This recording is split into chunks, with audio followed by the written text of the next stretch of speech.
Hello everyone! Today I will share my concrete workshop reflection. Start by weighing the materials one by one after scooping the material on the first day.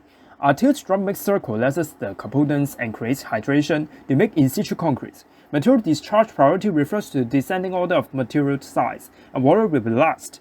The slump test satisfies after mixing, and though there are defects in wet sample, it's maintained its shape and ensured breakability. This portable-oriented equipment is for sites. By using a tamping rod, fresh concrete mixture is put into the concrete several times and filled with its 1/3 height each time. After each fill, use tamping rod to match the contents 25 times per interval to eliminate the air void in fresh concrete. On day 2, I've undergone concrete tests and rebar practice. Before the actual test, the manipulator wipes out the excess debris and inspects the cube whether it can match the pressing requirement. Select cubes from instant observation, since errors can cause the unreliability of the testing outcome. A hydraulic press machine will be in charge to compress the cube and detect the ultimate compressive strength of the concrete. Revealed that the cube cast by my group did perform well, despite the obvious honeycomb surface caused by insufficient vibration, and only 3 cubes satisfy the pressing rule. With a water cement ratio of 0.6 and material ratio of 1:3 to 2:1. Our testing result is over 9.4 Newton per millimeter square, which is higher than the other cubes due to the differential formation and density.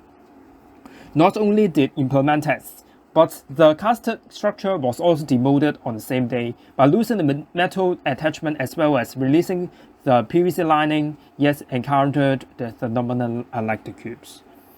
Rebar fixing, bending and cutting works are achieved chiefly by overlapping and anchoring on the same day.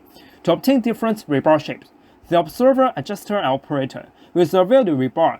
10mm rebars are used, resulting in effortless additional processes.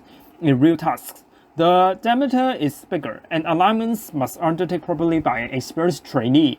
Unluckily, due to uncooperative labor forces, the proposed structure failed to be topped out.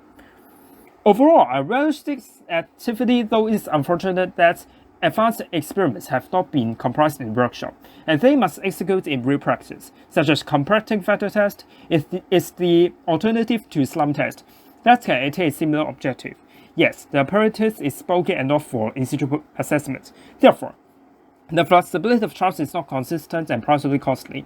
In this workshop, the procedure is simplified to suit the needs of newcomers and provide stimulating workplace walls to experience which are comparable to real engineering work. The activity has trained my team coordination management and workplace coping ability. If the procedures enact discreetly, this will be a success. I desire you enjoy my video, and thanks for watching. Peace out.